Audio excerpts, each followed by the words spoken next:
பொல்லாதவன், ஆடுகளம், விசாரணை, வடசென்னை, அசுரன் வரிசையில விடுதலை படத்துடைய இயக்குனர் திரு வெற்றிமாறன் அவர்களை பேச அழைக்கிறோம்.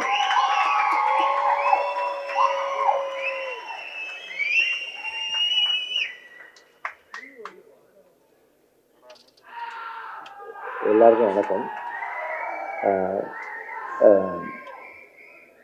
நான் இப்போ கொஞ்ச நாளைக்கு முன்னாடி ரீசெண்டாக ஒரு இடத்துல சொன்னேன், சினிமா நடிகர்களை தலைவர்னு சொல்கிறது எனக்கு கொஞ்சம் ஏற்புடையதாக இல்லைன்னு சொன்னேன். நடிகர்களுக்கு அதுதான்னா இயக்குநர்களுக்கு அதை விட அதிகமாக. எல்லாருக்கும் வணக்கம். விடுதலை படத்தை பற்றி பேசணும்னா, இந்த படத்தினுடைய ஹார்ட்ஷிப்ஸ், மற்றவங்களுக்கான ஹார்ட்ஷிப்ஸ், எனக்கு வந்து ஹார்ட்ஷிப் இல்லை. நான் இதை ஒரு கதை சொல்லணும்னு நம்ம ட்ரை பண்ணும்போது அதில் சில சேலஞ்சஸ் இருக்கும். நம்மளோட இந்த விஷனை நம்ம எடுத்துகிட்டு காட்டுறதுக்கு நமக்கான சேலஞ்சஸ் நம்மளே ஏற்றுக்கிறது தான். ஆனால் நம்ம கூட சேர்ந்து பயணிக்கிறவங்க எல்லாருக்குமே ஏதோ ஒரு சேலஞ்ச் இருக்குது. அண்டு இந்த படம் எல்லா லெவல்ஸ்லையுமே ஒரு பெரிய சேலஞ்சாக இருந்தது. அண்ட் இந்த சேலஞ்சஸை ஏற்றுக்கிட்ட, பொறுத்துக்கிட்ட எல்லாருக்கும் ஒரு நன்றி சொல்கிறது தான் என்னுடைய கடமைன்னு நினைக்கிறேன். முதல்ல அது பேர் மறந்துடக்கூடாதுன்றதுக்காக ஒரு பெரிய லிஸ்ட்டே இருக்குது, கொஞ்சம் பெரிய லிஸ்ட்டு. ஆனால் இது அவங்க எல்லாருக்குமே ரொம்ப முக்கியமான லிஸ்ட். டெக்னீஷியன்ஸ் எல்லாம் நான் அப்புறமா பேசுகிறேன். முதல்ல என்னுடைய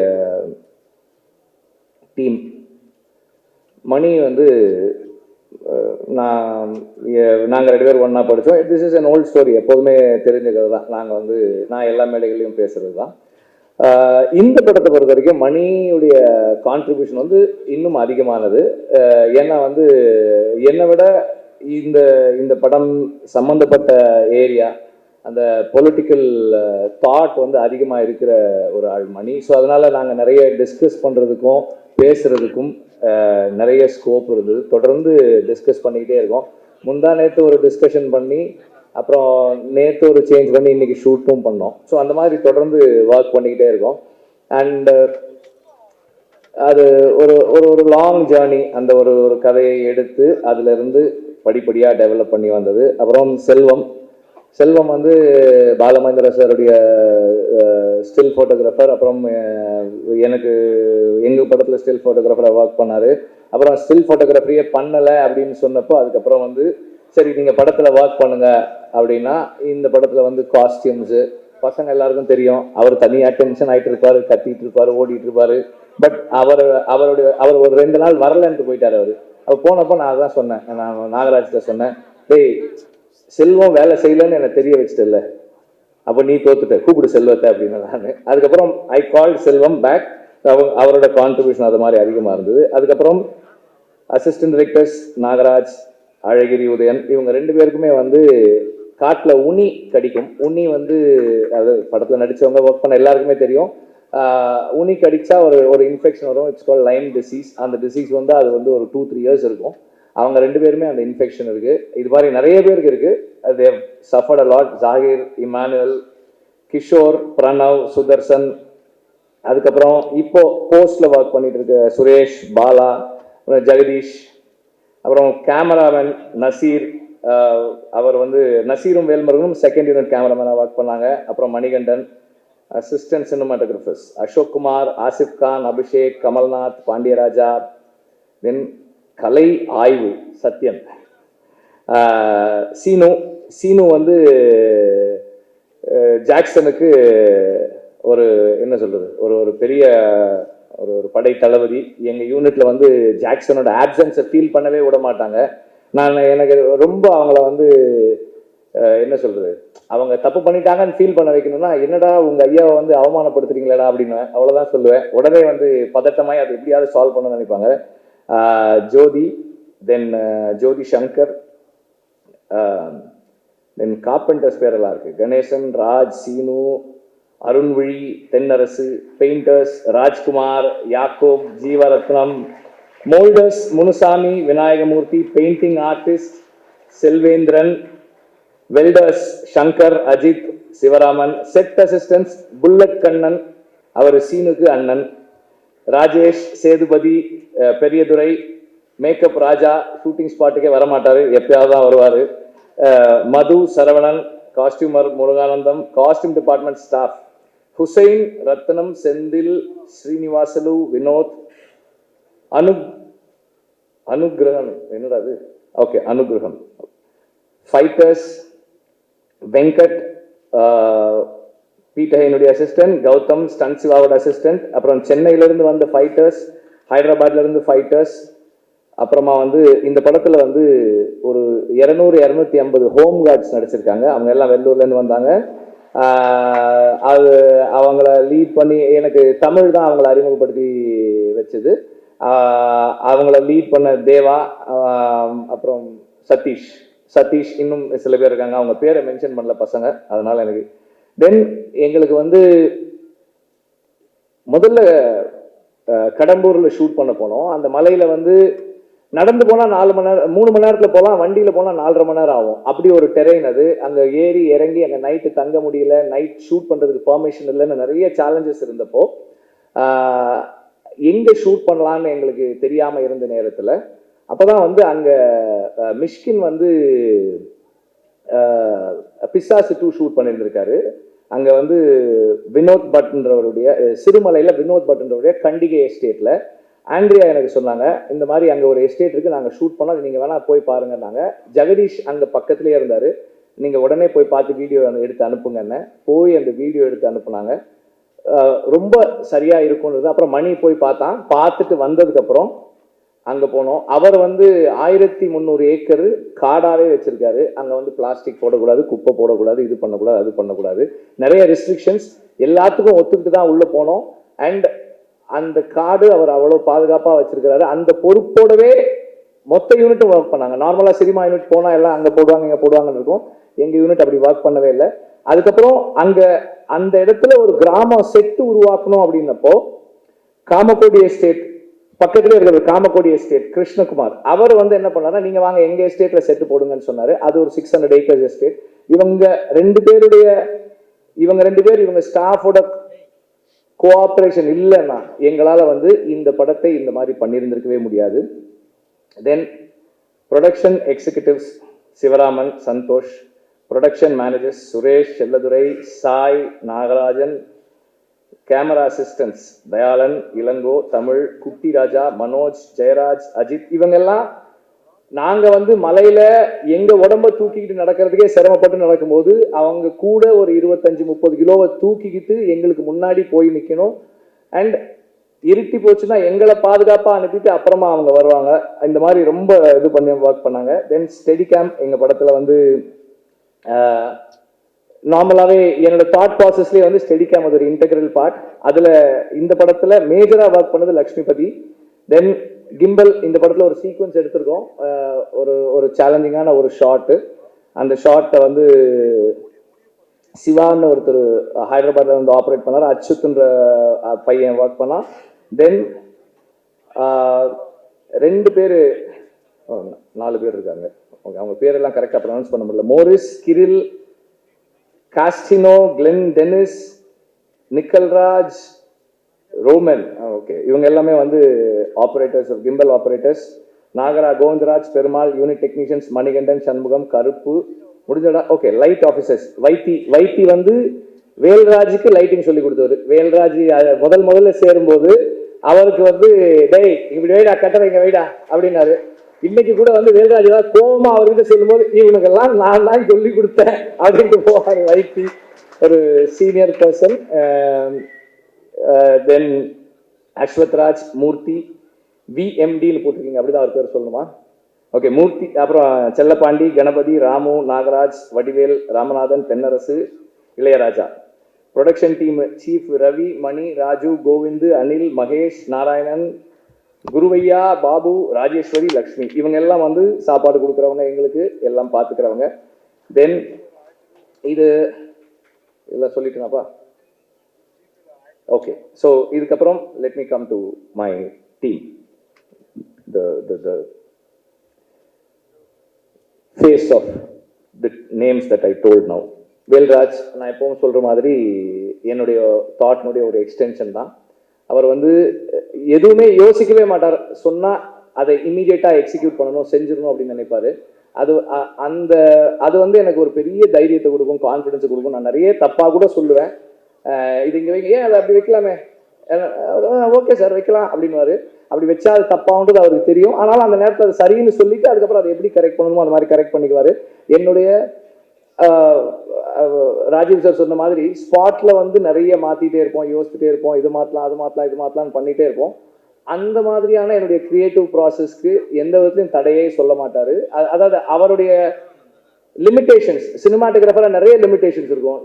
ஒரு ஈவினிங்ல சிலது எடுக்க முடியாது, நைட்ல சிலது எடுக்க முடியாது. நான் வந்து இல்லை எடுக்கணும் அப்படின்னு, ஓகே சார் எடுக்கலாம்னு. இப்படி எந்த விதத்துலையும் என்னை ஸ்டாப் பண்ணாம என்னை கிரியேட்டிவா என்னோட விருப்பத்துக்கு செயல்பட விடக்கூடிய ஒரு ஒரு சினிமாட்டோகிராஃபர் இருக்கிறதால தான் இன்னைக்கு என்ன, if I had done something, அது வந்து வேல்ராஜ் அந்த மாதிரி இருக்கிறதால தான்.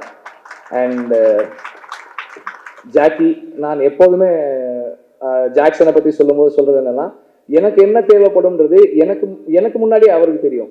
இப்போ ஒரு ஒரு ப்ரொடக்ஷன் ஹவுஸோட வந்து ஒரு டிஸ்கஷன் நடக்குது அப்படின்னா வந்து, இல்லை சார் இவ்வளோ செலவாகும் செட்டு போடுறதுக்கு, ப்ரொடக்ஷனில் வந்து சார் இல்லை சார் ஆர்ட் டைரக்டர் இவ்வளோ கேட்குறாரு, அது குறைச்சா நல்லாயிருக்கும்.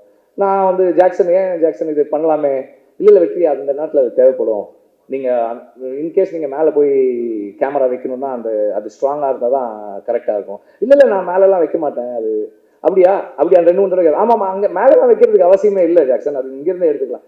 சரி ஓகே அப்படின்றவாரு. அங்கே போயிட்டு கேமரா வச்சு கேமரா இறக்கணுன்னே சொல்லுவேன், அது மேலே வைக்க முடியுமா கேமராவான்னு கேட்பேன். அப்போ அவர் இருக்க மாட்டார், ஜாக்சன் இருக்க மாட்டார், அவங்க அசிஸ்டன்ஸ் தான் இருப்பாங்க. ஒரு வேலை சார் ஒன்றும் ப்ராப்ளம் சார், கோடா போட்டுக்கலாம் அப்படின்னுவாரு. நான் போட வேண்டிய சண்டையை பல சந்தர்ப்பங்களில் பல தடவை ப்ரொடியூசர்ஸோட போடுவார் அவர். இது எனக்காக சண்டை எப்போதுமே போட்டுட்டு இருப்பாரு. சண்டை போடுறவங்க பீட்டர் ஹெயின் அண்ட் ஸ்டன் சிவா. இந்த படத்தில் 2 பேருமே ஒர்க் பண்ணியிருக்காங்க. 2 பேருடைய ஒர்க்குமே வந்து ரொம்ப ஸ்பெஷலான ஒர்க். பீட்டர் ஹெயின் வந்து இந்த ஃபர்ஸ்ட் பார்ட் உடைய எண்டில், அதாவது கிளைமேக்ஸ்ன்னு சொல்கிறேன், அந்த சீக்வன்ஸ் ரொம்ப ரொம்ப ஸ்பெஷலாக பண்ணியிருக்காரு. அது வந்து சூரி வந்து அதை பண்ணும்போது ஒரு லெஃப்ட் ஹேண்ட் வந்து ஒரு சின்ன ஒரு ஃப்ராக்சர் ஆச்சு, ரைட் சைடில் வந்து லிகமெண்டர் ஆச்சு. அவ்வளோ கஷ்டப்பட்டு பண்ணார் சூரி. அதை ஒரு பெரிய சீக்வன்ஸ். தென் யுகபாரதி லிரிக், அது வந்து செகண்ட் பார்ட்டில் வர்ற சாங்கு. சுகா ஒரு சாங் எழுதியிருக்காங்க, ராஜா சார் ஒரு சாங் எழுதியிருக்காங்க. அவங்களோட இந்த படத்துக்கு வந்து எப்போதும் போல் விஎஃப்எக்ஸ், எனக்கு வந்து நிறைய ஒர்க் வந்து நான் கூட ஒர்க் பண்ணுறவங்களுக்கு தான் தெரியும். என்ன எடுக்க போகிறோன்றது எனக்கும் தெரியாது, என்ன எடுத்துருக்கோன்றது அவங்களுக்கும் தெரியாது. ஆனால் ஷூட்டிங் நம்ம எடுப்போம், அது பாட்டு ஒன்று நடந்துகிட்டே இருக்கும். எனக்கு என்ன நம்பிக்கைன்னா, எப்படி இருந்தாலும் வந்து இந்த விஎஃப்எக்ஸ் பண்ணும்போது அப்படியே 3 கேமரா வச்சு எடுப்போம். எல்லா கேமராலையும் இல்லை மற்ற கேமராஸ் தெரிஞ்சுக்கிட்டே இருக்கும். விஎஃப்எக்ஸில் பார்த்துக்குவாங்கன்ற ஒரு கான்ஃபிடென்ஸ் இருக்கும். ஸோ ஹரிஹரசுதன் அண்ட் டீம் அவங்களுடைய, நான் இப்போ இந்த மந்த் எண்டு படம் ரிலீஸ்ன்னு சொல்லி பேசிகிட்டு இருக்கோம். அதுக்கு ஒரு 20 நாளைக்கு முன்னாடி கொடுத்துட்டு எல்லாத்தையும் முடிச்சு கொடுங்கன்னா, they are working round the clock முடிக்கிறதுக்கு. அந்த மாதிரி ஒரு கமிட்டடான டீம் இல்லாமல் இவ்வளோ ஷார்ட் நோட்டீஸில் ஒரு படத்தை, நிறைய குறைகளோடு எடுக்கிற படத்தை சரி பண்ணி கொடுக்கவே முடியாது. And Udhayakumar, my engineer, sound engineer, அவரும் அப்படி தான் டே அண்ட் நைட் ஒர்க் பண்ணுவார், எல்லாத்துக்கும் கஷ்டப்படுவார். அண்ட் சொக்கலிங்கம் வந்து நான் அசிஸ்டன்ட் டைரக்டராக இருக்கும்போதுலேருந்தே கூட ஒர்க் பண்ணுறாரு. நாச்சியப்பன் சாரோட அசிஸ்டன்ட் அவர். அதுக்கப்புறம் ஆடுகளம்லேருந்து கூட இருக்காரு. எனக்கு அகைன் ஜாக்சனை பற்றி சொன்ன மாதிரி தான் அவரை பற்றி சொல்லணும். எனக்கு என்ன தேவைப்படும்ன்றது எனக்கு முன்னாடி அவருக்கு தெரியும். இப்போ திடீர்னு இப்போ நாளை ஷூட் பிளான் பண்ணியிருக்கோம், நைட்டு 12 மணிக்கு சொன்னாலும் சரி, காலையில் 4 மணிக்கு சொன்னாலும் சரி, ஷூட்டிங் கேன்சல் பண்ணிக்கலாம்னு சொன்னாலும் இம்மீடியட்டாக அதை பண்ணுவாங்க. திடீர்னு வந்து இல்லை நம்ம வந்து பாம்பேலேருந்து அதை எடுத்துகிட்டு வர முடியுமானா, சார் காலையிலையா சார், ஆமாம் காலையில் முடியாது, மத்தியானம்லாம் எடுத்துகிட்டு வந்துடுறேன்னு சொல்லுவாங்க. அந்த மாதிரி அதை உடனே பண்ணி கொடுக்கணும்னு நினைக்கிற ஒரு ஆள் சொக்கலிங்கமும். அண்ட் பாஸ்கர் ஸ்டில் ஃபோட்டோகிராஃபர், அவர் வந்து செல்வமோட அசிஸ்டன்ட். செல்வம் அந்த வேலையை விட்டு ரிட்டையர் ஆனவுடனே அவருடைய அசிஸ்டன்ட் அவரே அங்கே வேலைக்கு வச்சுக்கிட்டாரு. சசி மை டிசைனர், அவரும் வந்து பாலுமகேந்திரா சாருக்கு ஒர்க் பண்ணவர். அவர் இப்போ என்னோட ஒர்க் பண்ணிட்டு இருக்காரு, தொடர்ந்து ஒர்க் பண்ணுவார். எத்தனை டிசைன்னாலும் போட்டு அனுப்பிக்கிட்டே இருப்பார். திடீர்னு சம்டைம்ஸ் வந்து நான் என்னோட மூடுக்கு ஏற்ற மாதிரி ரியாக்ட் பண்ணுவேன். எதையுமே கண்டுக்காமல் அவர் பாட்டும் ஒர்க் பண்ணிகிட்டே இருப்பார். அண்ட் மை எடிட்டர் ராமர், அவர் வரல இன்னைக்கு. அவர் வந்திருந்தா வந்து அவர் தான் வந்து கண்டென்ட் கொடுத்துருப்பார் எல்லாருக்கும். அப்படி பேசுகிற ஆள், அதுக்காக பயந்து வராமல் விட்டாரா தெரியல. பட் ஒர்க் நிறைய போயிட்டுருக்கு, எடிட் ஒர்க் இருக்கிறதால வரலன்னு நினைக்கிறேன். எனக்கு வந்து அவரும் வந்து என்னோட லைக் மை பாய்ஸ், அவரும் கூடவே இருக்கார். அவங்க ஒய்ஃப் அசிஸ்டன்ட் எடிட்டர் ஆக்கிட்டாரு. அதனால அவர் குடும்பத்தில் பிரச்சனை வராமல் இருக்கு. நாங்கள் ஒரு லாஸ்ட் 3-4 வீக்ஸாக வீட்டுக்கே போல, எல்லாரும் ஸ்டுடியோலேயே தங்கி அங்கேயே தூங்கி எழுந்திரிச்சு ஒர்க் பண்ணிட்டு இருக்கோம். கூடவே இருந்து ஐ திங்க் ராமர் மாதிரி whoever is working with me இந்த எடிட்டிங் டிபார்ட்மெண்ட், அந்த மாதிரி ஸ்ட்ரெஸ்ஸை ஹேண்டில் பண்ணுறதுக்கு ஒரு தனி ஸ்கில் வேணும்னு நினைக்கிறேன். ஏன்னா இன்னைக்கு காலையிலேருந்து ஒரு ஆர்டர் பேசி முடிப்போம், அதை எடிட் பண்ணி வைப்பாங்க, திரும்ப அதை பார்த்துக்கிட்டு இருக்கோம், ஃபுல்லாக கூட பார்த்து முடிக்க மாட்டோம், திரும்ப இன்னொரு ஆர்டர் அவ்வளவு ஞாபகம் வச்சுக்கணும். திடீர்னு சொல்லுவோம், ஒரு லாஸ்ட் வீக்கு அந்த புதன்கிழமை ஒரு ஆர்டர் பண்ணோம்ல, அதுலேருந்து 2 சீன் மாற்றணும்னா அதுக்கும் அவர் ரெடியாக இருக்கணும். அவர் it's a very challenging job for him. அதை அவர் சரியா பண்றாருன்றத விட என்னை பொறுத்துக்கிறாரு. அது ரொம்ப ரொம்ப முக்கியமான விஷயம். அது எல்லாருக்குமே அப்ளை ஆகும், இங்க இருக்கிற எல்லாருக்குமே அப்ளை ஆகும், என்னை பொறுத்துக்கிறது அப்படின்றது. And Pratap, sound effects. Pratap வந்து அவரோட ஸ்பெஷாலிட்டி என்னன்னா லேட்டாக கொடுக்கறது. ஆனால் வந்து ஏன் லேட் ஆகும்னா அந்த குவாலிட்டியில் நானே சொன்னேன், நான்லாம் எல்லா படத்தையும் திட்டுவேன், ஓ அதெல்லாம் வேணாம், நான் கேட்டேன் நான் குவாலிட்டி, எனக்கு குவாலிட்டிலாம் வேணாம், எனக்கு வந்து டெட்லைன் முடிச்சு கொடுங்க பிரதாப் அப்படின்னா, சார் இப்போ சார் தோ வந்துடும் சார் அப்படின்வாரு. அந்த மாதிரி ஒரு அகைன் அ டெடிகேட்டட் பர்சன். ஜெயமோகன், அவருக்கு நான் ரொம்ப தேங்க் பண்ணணும் இந்த இடத்துல. ஏன்னா வந்து எதுக்காக தேங்க் பண்ணணும்னா, நான் முதல்ல வந்து 2017 16 வந்து இந்த கைதிகள் கதை படிச்சுட்டு இந்த கதை நல்லா இருக்கு அப்படின்னு அவர்கிட்ட சுப்பிரமணிய சிவா மூலமா கேட்டேன். அப்போ ஓகே அப்படின்னாரு, எடுத்துக்கங்கன்னாரு. அதுக்கப்புறம் நான் மறந்துட்டேன். வேற ஏதாவது கதை பண்ணலாம், அஜ்னபி பண்ண முடியாதுன்னும் போது எனக்கு இந்த கதை தோணுச்சு, இதை பண்ணிடலான்ட்டு நான் ஒர்க் பண்ண ஆரம்பிச்சு ஒரு 10 நாள் கழிச்சு சிவா கிட்ட சொன்னேன், சிவா நீங்க அவர்கிட்ட கொஞ்சம் ஜெயமோகன் கொஞ்சம் பேசிடுங்க என்ன. அவர் பேசிட்டு, வெற்றி கதையை யாருக்கோ கொடுத்துட்டாராம், அசிஸ்டன்ட் டைரக்டர் தான் சும்மா கொடுத்துட்டாரு போல் இருக்கு, நான் வேணா கேட்டு பார்க்குறேன் அப்படின்னா. நான் சொன்னேன், இல்லை சிவா கேட்காதீங்க, எப்படி இருந்தாலும் கொடுக்க மாட்டாங்க, ஒருத்தர் கொடுத்த கதையை எதுக்கு நம்ம கேட்கணும். இல்லை நான் கேட்குறேன்னு அவர் கேட்டார். அப்புறம் ஆல்ரெடி அவங்களுக்கு ப்ரொடியூசர் கமிட் ஆகி அவங்க அந்த ப்ராஜெக்டாக ஸ்டார்ட் பண்ணிட்டாங்க. ஆனால் எனக்கு ஒர்க் பண்ணிட்டேன் இந்த கதையில், அது விடுறதுக்கு மனசு வரல. அப்புறம் நான் அவருக்கு ஜெயமோகன் சென்னைக்கு வந்தப்போ ஒரு தடவை மீட் பண்ணிட்டு சொன்னேன், இந்த மாதிரி அந்த இன்ஸ்பிரேஷனை இப்படி ஒன்று ஒர்க் பண்ணியிருக்கேன் அப்படின்னு. இதுல ஏதாவதுன்னு நான் சொல்லி முடிக்கணும். இதே பேஸ்ல நான் வந்து 90s ஒரு கதை எழுதியிருக்கேன் அப்படின்னாரு. அப்படி அதை கொடுங்க, இருங்க தரேன்னு உடனே கொடுத்தாரு. படித்தேன், இதை வச்சுக்கிறேன், நான் இதை பேஸ் பண்ணி நான் பண்ணிடுறேன் அப்படின்னு. ஓகேன்னாரு. எந்த ஏரியால கேட்டாலும் அவர்கிட்ட ஆல்ரெடி ஒரு கதை இருக்கும் அவர்கிட்ட, அவ்வளோ எழுதியிருக்காரு அவருக்கு. அதனால அண்ட் ராஜா சார், நான் அவர் மேடையில் இருக்கும்போது சொன்ன மாதிரி தான், எனக்கு வந்து அவரோட ஒர்க் பண்ணுறது வந்து ரொம்ப சந்தோஷமாக இருக்குது. அவரை பக்கத்தில் இருந்து பார்க்குறது இருக்கு இல்லையா, அவரோட ப்ராக்சிமிட்டி, அந்த ப்ராக்சிமிட்டியில் the kind of commitment, dedication. அவர் என்கிட்ட என்ன சொன்னார்னா, நான் வந்த உடனே என்னை நீங்கள் அனுப்பிடணும், ஏன்னா எனக்கு ஒர்க் இருக்குது, நம்ம படத்து ஒர்க் தான், நான் அதுக்கு எழுதிக்கிட்டு இருக்கேன், நீங்கள் என்னை டிஸ்டர்ப் பண்ணாதீங்க அப்படின்னாரு. சரி சார் நீங்கள் வந்துட்டு போயிடுங்க. இப்பவும் போய் அவர் ஒர்க் பண்ண தான் போயிருக்காரு. இவ்வளவு டெடிகேட்டடா, கமிட்டடா.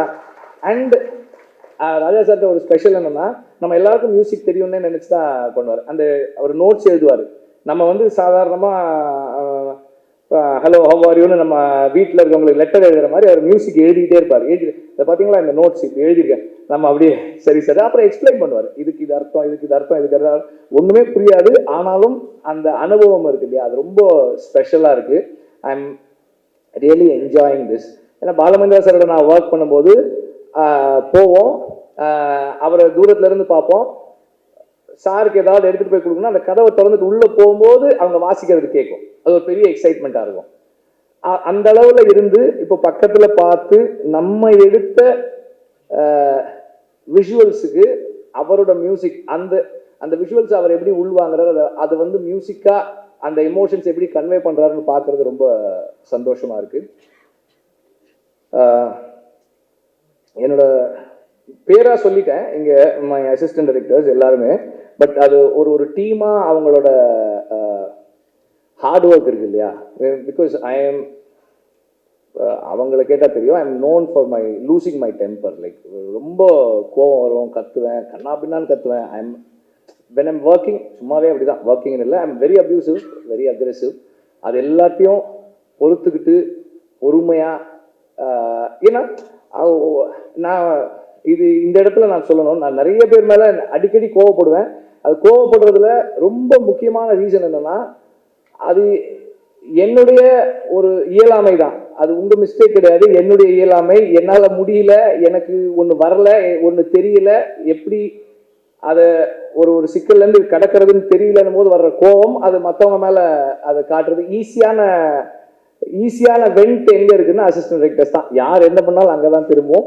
அதனால நன்றியோடு சேர்த்து மன்னிப்பும் கேட்டுக்கிறேன் நான் எல்லார்கிட்டையும். And producer, my producer Elred Kumar, அவர் ஆக்சுவலாக நான் இந்த படம் 4 கோடி ரூபாயில் எடுக்கிறேன்னு ஆரம்பித்தேன்.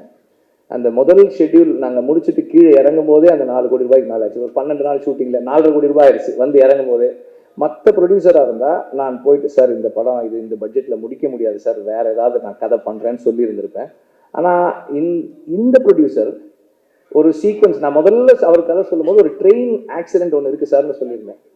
அதுக்கப்புறம் இந்த பட்ஜெட் கன்ஸ்ட்ரெயின்ஸ்லாம் இருந்தாலும் நான் அதை விட்டுட்டேன். மணியும் எல்லாம் அந்த ஏரியா உள்ளே போகாமல் விட்டுலான்டான்லாம் அவனும் சொல்லியிருந்தான். அதனால் அப்படியே விட்டுட்டோம். அப்புறம் அவர் சார் அந்த ட்ரெயின் சொன்னீங்களே அது எடுக்கலையே, ட்ரெயின் சொன்னீங்களே எடுக்கலையே. ஜாக்சன் சொன்னால் அவர் ஒரு பெரிய பில்லு கொடுத்தாரு. அது ஒரு 2.5 கோடி ரூபாய் அந்த ட்ரெயின் செட்டாக எரெக்ட் பண்ணுறதுக்கு மட்டுமே ஆகும். எல்லாம் பேசி எல்லாம் முடிக்கும்போது நான் முதல்ல இந்த படத்துக்கு பட்ஜெட்டுன்னு சொன்ன மாதிரி 2 மடங்கு ஆயிடுச்சு அந்த ட்ரெயின் சீக்வன்ஸ் முடிக்கிறதுக்கு மட்டும். ஸோ அது இந்த படம் ஒரு பெரிய ஸ்கேலில் இருக்குது. இன்கேஸ் இந்த படம் மெயின் ஸ்ட்ரீமில் ஒரு சக்ஸஸ்ஃபுல் ஃபில்மாக இருக்குது, ஒரு பெரிய பொருட்செலவில் இருக்குன்னா, அது இந்த படத்து மேலே ப்ரொடியூசருக்கு இருந்த நம்பிக்கையும் அவருக்கு ஒரு விஷன் இருந்திருக்கு இந்த படத்து மேலே, அதுதான் காரணமே தவிர மற்ற எங்களோட இது ஒன்றும் இல்லை. நாங்கள் we were just working, அவ்வளோதான். எங்களுக்கு தோன்றதெல்லாம் நாங்கள் பண்ணிட்டு இருந்தோம். பட் அதை என்விஷன் பண்ணது அவர் தான் சொல்லணும் இங்கே. அண்டு சூரி எனக்கு ஆக்சுவலாக என்னாச்சுன்னா, அசுரனுக்கு அப்புறம் I just wanted to a simple film, small film, ஒரு ஈஸியான படம் எடுக்கணும் அப்படின்னு தான் ஆரம்பித்தேன். அந்த ஈஸியான படம் சூரி மாதிரி ஒரு ஆள் இருந்தால் எந்த எக்ஸ்பெக்டேஷன்ஸும் இருக்காது, சிம்பிளாக இருக்கும், நம்ம குவாய்ட்டாக ஒரு படம் பண்ணிவிட்டு நம்ம ரிலாக்ஸ் பண்ணலாம் அப்படின்னு தான் ஆரம்பித்தேன். அதனால தான் நான் சூரியை கூப்பிட்டு நம்ம படம் பண்ணலான்னு. பட் அது அங்கேருந்து கொஞ்சம் கொஞ்சமாக போய் ப்ரொடியூசர் சொன்ன மாதிரி 2 வருஷமாக எந்த ஒர்க்கும் பண்ணாமல் எங்கள் கூடவே ஒரு அசிஸ்டன்ட் டைரக்டராக ஒரு டீமில் இருக்கிற ஒரு ஆளாக தான் இருந்திருக்காரு. அண்ட் வேலை செய்கிறது சாதாரண கஷ்டம் கிடையாது. எனக்கு சம்டைம்ஸ் ஒரு ஆர்டிஸ்டாக இருக்கிறதுடைய கஷ்டங்கள் புரியாது. டக்குன்னு என்ன பண்ணுவேன், சூரிய அங்கேருந்து இங்கே இல்லை இன்னும் கொஞ்சம் பின்னாடி, இன்னும் கொஞ்சம் பின்னாடி, இன்னும் ஓகே, அங்கேருந்து அப்படியே ஓடி வந்துருங்க அப்படின்னா அது ஒரு கிலோமீட்டர் இருக்கும். அது ஒரே ஷாட், அங்கே கேமரா வச்சு நம்ம உட்காந்துருப்போம். அவர் அங்கேருந்து ஓடி நின்று எல்லாம் பேசி முடிச்சிட்டோடனே ஓகே சூரி அந்த ஓடி வரும்போது நடுவில் ஒரு சின்ன ஓகேண்ணே, ஒரு 8 டேக் 10 டேக்னாலும் நமக்கு அந்த நேரம் தெரியல. அப்புறம் ஓடி அப்புறம் நொண்டி வராரு எல்லாம் முடியும். அந்த ஷூல அந்த ஆணி ஒன்று குத்திக்கிட்டே இருக்குண்ணே, எதுவுமே சொல்லாம இவ்வளவு கஷ்டங்களை பொறுத்துக்கிட்டு பிசிக்கலா மென்டலா இருக்கிறத விட பிசிக்கலா பெரிய ரொம்ப சேலஞ்சு சூரிக்கு இந்த படம். அதை பொறுத்து தாங்கி சூரி கொடுத்த கமிட்மெண்ட் அண்ட் டெடிகேஷன் மாதிரியான ஒரு டெடிகேஷன் கொடுக்கலன்னா கண்டிப்பா இந்த படம் நம்ம கண்ணில் பார்க்கும்போதே இவங்க கஷ்டப்பட்டு எடுத்திருக்காங்கன்ற உணர்வு கொடுத்துருக்க முடியாது. அவ்வளவு டெடிகேஷன், கமிட்மெண்ட், கஷ்டம். சேது சொன்ன மாதிரி சேது நான் உண்மையிலேயே நம்பினேன், நான் சொன்னப்போ உண்மையிலே நம்பினேன். ஒரு 8 நாள் தான் சேது நீங்கள் வாங்க, முதல்ல பாரதிராஜா சார் தான் அந்த ரோல் பண்ணுறதா இருந்தது. அப்போ மலை மேலே ஏறி போனேன். போனப்போ கீழே வந்த உடனே நேராக பாரதிராஜா சாரை போய் பார்த்தேன். லொக்கேஷன் பார்க்க போட்டு வந்து, சார் கண்டிப்பாக நீங்கள் அங்கே ஏறி வந்து பண்ண முடியாது சார், வேண்டாம் சார். அவர் ரொம்ப கோவப்பட்டார். ஏன்னா நீ என்னை முடியெல்லாம் வெட்டி விட்ட, நீ வந்து இப்போ வேணான்ற. நான் இல்லை சார், ப்ளீஸ் சார், நான் கெஞ்சி கேட்குறேன், நீங்கள் இந்த படத்துக்கு வேணாம் சார் அப்படின்னேன். சரி போ அப்படின்னாரு. அதுக்கப்புறம் எனக்கு அந்த ரோலுக்கு ஒரே ஆப்ஷன் தான் வந்தது. நான் கால் பண்ணேன், அமீரும் நானும் பேசினோம். தென் ஐ கால் சேது. சேது இந்த மாதிரி ஒரு ரோலு. என்ன சார், சேதுக்கிட்ட ஒரு பழக்கம் இருக்குது, ஃபோனில் பேசினாலே ஒரு 2 நிமிஷம் கேட்டு சார் சூப்பராக சார் நான் பண்ணுறேன் சார், சார் இல்லை சார் இது செட் ஆகாது சார், அவ்வளோ கிளியராக இருக்கும் அவரோட பேசுறது. இந்த மாதிரி ஒரு ரோலு, வாத்தியார்னு ஒரு கேரக்டர், இதுதான் அதனுடைய ஸ்கெட்சுன்னு. எத்தனை நாள் சார்? 8 நாள் வரும் சேதுன்னு. சூப்பர் சார் நான் பண்ணுறேன் சார். எப்போ சார் வரணும்? இந்த டைமில் ஒரு இது கேட்டேன். நான் வரேன் சார் அப்படின்னு வந்துட்டார். வந்தால் நாங்கள் கீழே இருந்து மேலே ஏறி மேலே கேமரா வச்சுட்டு வந்து நின்று எடுத்து, ஆக்சுவலாக வந்து எனக்கு அந்த டெரெயினில் எப்படி படம் எடுக்கிறதுன்னு தெரியல. ஃபர்ஸ்ட் 10 நாள் அதான் நடந்துச்சு. அந்த டெரெயினில் எப்படி படம் எடுக்கணும்னு தெரியல. அதை எடுக்க தெரிஞ்சுக்கிறதுக்கே 15 நாள் ஆயிடுச்சு. ஸோ அதனால அது எனக்கும் ஆடிஷன் தான். அந்த நாள் வந்து எனக்குமே அது ஆடிஷன் மாதிரி தான் இருக்குது. என்ன பண்ணணும்னு தெரியல. ஆனால் அங்கே போனதில் ஒன்றே ஒன்று தெரிஞ்சுது, இந்த படம் பூரா பனி இருக்கும் போல் இருக்குது. ஏன்னா எங்கே கேமரா வச்சாலும் பனி வந்துகிட்டே இருந்தது கேமராவுக்கு. அது ஒன்று மட்டும் கற்றுக்கிட்டு வந்தோம் அங்கேருந்து. ஓ பனி இருக்குது, பனியை வச்சு எடுக்கலாம் அப்படின்றது. அண்ட் சேதுவோட ஒர்க் பண்ணும்போது இந்த கேரக்டர் வந்து என்ஹான்ஸ் ஆகிட்டே இருந்தது, வளர்ந்துட்டே இருந்தது. கிட்டத்தட்ட ஒரு 65 நாள் ஷூட்டிங் பண்ணியிருக்கோம். சேதுவோட 8 நாள் ஆரம்பித்து 65 நாள் எடுத்திருக்கோம். அண்ட் அந்த ரோலை கேரி பண்ணிக்கிட்ட விதம், இப்போ நாங்கள் எல்லாமே வந்து அவரை வாத்தியார்னு தான் சொல்லிட்டு இருக்கோம். அந்த மாதிரி தான் இருக்கு அந்த கேரக்டருடைய ப்ரெசன்ஸ். ஃபர்ஸ்ட் பார்ட்டில் வந்து ரொம்ப கம்மியாக இருந்தாலும், அவருடைய ப்ரெசன்ஸ் கம்மியாக இருந்தாலும் படம் முழுக்க அவரை பற்றி தான் பேசிக்கிட்டு இருக்கோம். செகண்ட் பார்ட் முழுக்க அவர் தான் இருக்காரு. அவருடைய அந்த கேரக்டர் பேசுகிற பொலிட்டிக்கல் தாட்ஸ், ராஜீவ் சார் சொன்ன மாதிரியான சில ஐடியாலஜிஸ் நம்ம முன் வைக்கணும்னு நினைக்கிறது, குவெஸ்டின் பண்ணுறது, ஸ்டேட்டஸ் கோவை குவெஸ்டின் பண்ணுறதும், இருக்கிற ப்ராக்டிசஸை ஏன் இது இப்படியே இருக்கு அல்லது இதுக்கு பின்னாடி என்ன இருக்குன்ற சில கேள்விகளை முன்வைக்கிறதுக்கு சேது மாதிரி ஒரு ஆர்டிஸ்ட் இருந்ததால தான் ரொம்ப கம்ஃபர்டபுளாக கான்ஃபிடென்ட்டாக பண்ண முடியுது. சில சீனெல்லாம் வந்து ஒரு 2 hours எடுத்தோம். அது ஒரு 25 பக்க சீன். அது அவர் சேது உட்கார வச்சு கொடுத்துட்டோம். அவர் பாட்டு பேசிக்கிட்டே இருக்காரு, ஷூட் பண்ணிகிட்டே இருக்கோம், முடிஞ்சு. இன்னொரு நாள், ஏன்னா அவர் அவசரமாக அடுத்த நாள் வேற பாம்பே ஷூட்டிங் தான் போயிட்டு இருந்தாருன்னு நினைக்கிறேன். அவர் கிளம்பி போனதுக்கப்புறம் அடுத்த நாள் போய் மற்றவங்களெல்லாம் வச்சு எடுத்தோம். ஸோ ரொம்ப கம்ஃபர்டபுளாக கான்ஃபிடென்ட்டாக ஒரு இவ்வளவு பெரிய விஷயத்தை கொடுத்துட்டு ஓகே இவர் கேரி பண்ணிக்குவாருன்னு கான்ஃபிடென்ட்டாக இருக்கலாம். அந்த ஏரியா விட்டுடலாம், மற்றதை பார்க்கலாம். அந்த மாதிரி ஒரு ஆர்டிஸ்ட். அண்ட் தென் ஒரு கூட இருக்க எல்லாரையும், அது சின்ன ஆர்டிஸ்டாக இருக்கலாம், கூட மற்ற டெக்னீஷியனாக இருக்கலாம், எல்லாரையும் அரவணைச்சி ஒன்றா எடுத்துகிட்டு போய் அவர் வந்து அந்த யூனிட்டை வந்து நல்லா வச்சுக்கிறது, நல்லா பார்த்துக்கணும்னு நினைக்கிறது. That's a very nice thing. அவர் பொண்ணோட வந்திருந்தாரு, 15 நாள் அவங்க டாக்டர் அங்கே இருந்தாங்க. டெய்லி ஸ்பாட்டு கூப்பிட்டு வந்துடுவார். இட் இஸ் ஒரு நல்ல ஒரு இன்னைக்கு இருக்கிற யங் ஆக்டர்ஸ், அவரோட ஒர்க் பண்ணுறவங்கலாம் ஒரு நல்ல ரோல் மாடல் மாதிரி இருக்கிற ஒரு பர்சன் சேது. அண்ட் கம்ஃபர்ட்ஸுக்கு பழகி, இப்போ டெக்னீஷியன்ஸ் பரவாயில்ல, இப்போ எங்களுக்கு பரவாயில்ல, பட் கம்ஃபர்ட்ஸுக்கு பழகின நடிகர்களுக்கு விடுதலை மாதிரி ஒரு படத்தில் நடிக்கிறது சேலஞ்சாக இருக்கும். ஏன்னா வேனிட்டி வேன் கிடையாது, சரியான டாய்லெட் ஃபெசிலிட்டி கிடையாது, உட்காந்து சாப்பிட்றதுக்கு வசதி இருக்காது, திடீர்னு குளிரும், திடீர்னு மழை பெய்யும், திடீர்னு வெயில் அடிக்கும். இதில் வந்து இதுக்குள்ளே காலையில் 8 மணிக்கு கூப்பிட்டு போயிட்டு நைட்டு 11 மணிக்கு அனுப்புவோம், திரும்ப அடுத்த நாள் காலையில் 8 மணிக்கு வரணும்.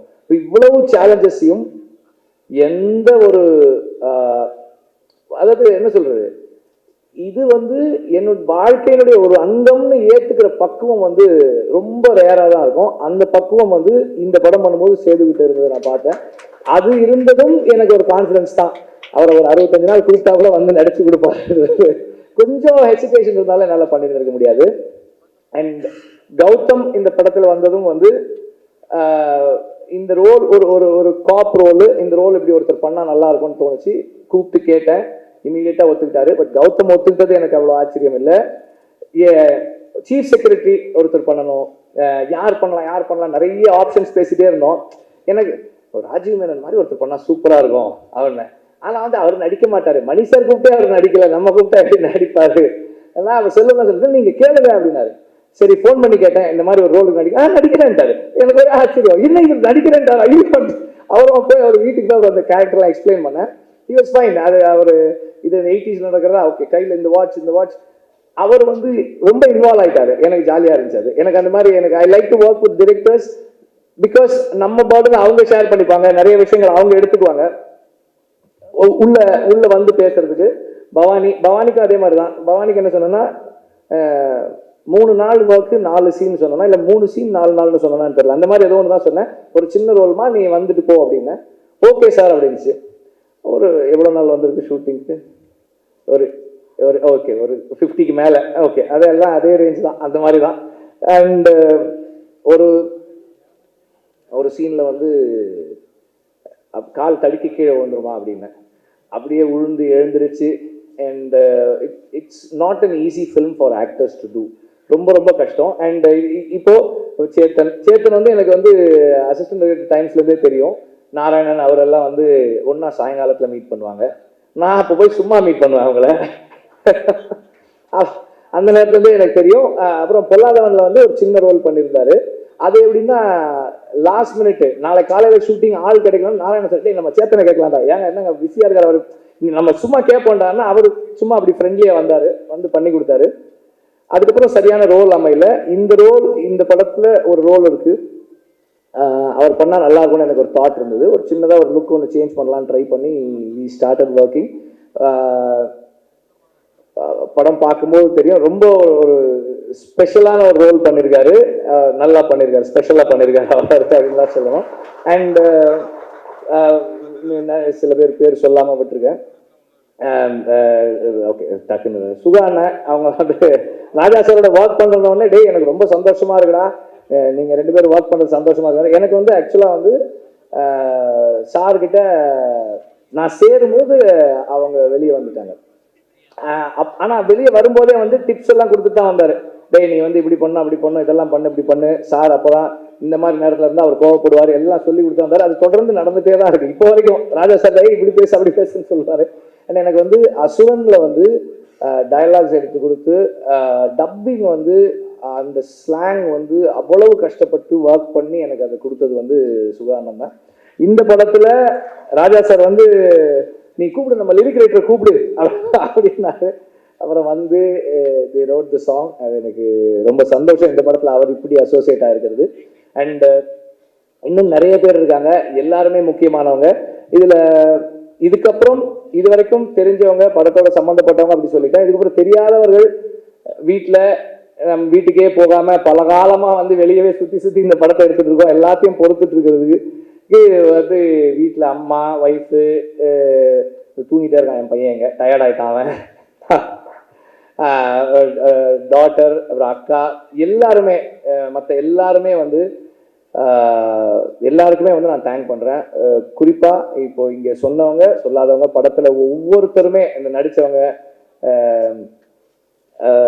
நம்ம காப்ஸாக நடித்தவங்க, அப்புறம் இங்கே வந்து இதில் வந்து மக்கள் படைன்னு ஒரு டீம் இருக்குது. அந்த மக்கள் படை டீம் வந்து ஒரு பெரிய ஹார்ட் ஒர்க் பண்ணியிருக்காங்க. எல்லாருமே வந்து அவ்வளோ கஷ்டப்பட்டிருக்காங்க. சாதாரண விஷயம் கிடையாது இந்த படத்தில் நடிக்கிறது. எல்லாருமே வந்து இவன் வந்து ஏதோ ஒன்று வச்சிருக்கான் மைண்டில், இதுக்காக நம்ம கண்ணை மூடிட்டு ஒர்க் பண்ணணும்னு என் கூட இந்த ஜேர்னியில் வந்திருக்கிற எல்லாருக்கும் மை சின்சியர் தேங்க்ஸ். நீங்கள் எல்லாம் வந்து இந்த மாதிரி வரலைன்னா இந்த படம் இப்போ நம்ம பார்க்குற மாதிரி இருக்காது. படம் என்னவா வரும்ன்றது வந்து நமக்கு படம் ஃபைனலாக வரும்போது தான் தெரியும். ஆனால் இப்போ வரைக்கும் இந்த படம் நமக்கு கொடுக்குற நம்பிக்கை, அதை வச்சு பார்க்கும்போது இவ்வளவு தூரம் வந்ததுக்கு காரணம் எல்லாருடைய கமிட்மெண்ட் தான். எந்த வெறும் விஷன் தான், எந்த ஆசைன்னு தான் சார். எனக்கு ஒரு ஆசை இப்படி ஒரு ஒர்க் பண்ணணும்னு, நீங்கள் எல்லாரும் கூட சேர்ந்து வந்ததால தான் இது பாசிபிள் ஆச்சு. யாரையாவது மிஸ் பண்ணியிருக்கீங்களா? ஓகே, உங்களுக்கு ஞாபகம் இருக்கிறதுக்கு வாய்ப்பு இல்லை. ஓகே, யாரையாவது மிஸ் பண்ணியிருந்தா கண்டிப்பாக மன்னிச்சிருங்க. மிஸ் பண்ணக்கூடாதுன்னு தான் எழுதி எடுத்துகிட்டு வந்து பண்ணேன். அது ஏதோ ஒரு பாயிண்ட்ல எப்படியாவது மிஸ் ஆகிருந்திருக்கும். உங்களோட கமிட்மெண்ட்டுக்கு வெறும் நன்றி மட்டும் சொல்ல முடியாது.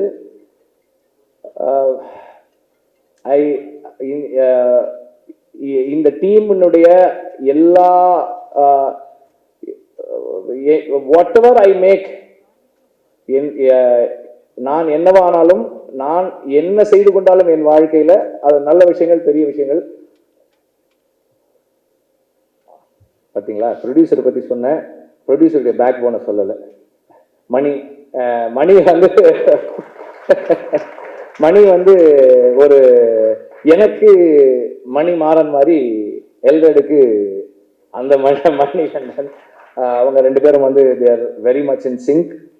நான் வந்து ப்ரொடியூசரோட ஃபோனில் பேசவே மாட்டேன், மணிக்கிட்ட தான் பேசுவேன். மணி ப்ரொடியூசர் சொல்லுங்கள், ப்ரொடியூசரும் வந்து மணிக்கிட்ட தான் மணி டேரக்டரை மீட் பண்ண மணி, நாங்கள் மீட் பண்ணும்போது தான் பேசுவோம், ஃபோனில் பேச மாட்டோம். எல்லாமே மணி தான். Mani is a very special person in this film. நான் ஏதாவது சொன்னேன், மணி கொஞ்சம் இந்த மாதிரி இருக்கேன் மணி அப்படின்னா, அது ஒன்றும் ப்ராப்ளம் இல்லை சார், அது பேசிக்கலாம் சார், நான் பேசிடுறேன் சார் அப்படின்னாரு. அது அந்த மாதிரி ஒரு ப்ரொடியூசருக்கும் டைரக்டருக்கும் நடுவில், அதுவும் இந்த மாதிரி ஒரு லாங் பீரியட் ஒர்க் பண்ணும்போது 2 வருஷம் தாண்டிடுச்சு ப்ரொடக்ஷன்லேயே. இந்த படம் 2 இயர்ஸ்க்கு மேலே ப்ரொடக்ஷனில் இருக்கிற ஒரு படத்தில் வந்து எந்த ரிஃப்ட்டும் வராமல், டைரக்டருக்கும் ப்ரொடியூசருக்கும் ரிஃப்ட் வராமல் போகணும்னா அது டெஃபினட்டாக ரிஃப்ட் வர்றதுக்கான பல மொமெண்ட்ஸ் இருக்கும். அந்த மொமெண்ட்ஸ் எல்லாம் சாஃப்டன் பண்ணி அது ஒரு குஷனாக இருக்கிறதுக்கு ஒரு ஆள் வேணும். அந்த ஆள் வந்து மணி. அவர் ரொம்ப ரொம்ப இம்பார்ட்டண்ட்டான ஒரு பர்சன். அண்ட் இந்த டீமை பற்றி சொல்லிட்டு இருந்தேன்.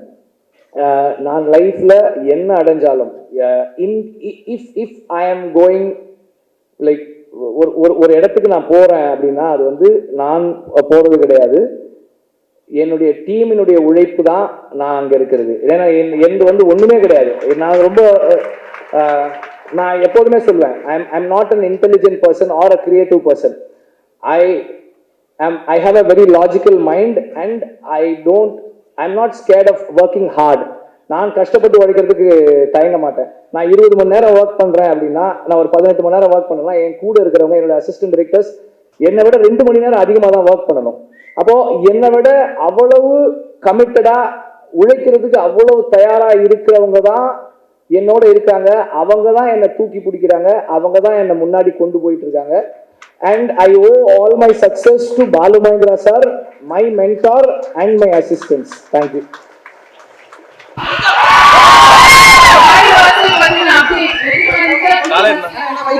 கலகல் சம்பந்தம் அதான் ஃபர்ஸ்ட்ல இதேதான்டா. இந்த 2 வாரங்கள் ஸ்டார்ட் பண்றோம். வடசென்னை 2 வந்து அதை முடிச்சுட்டு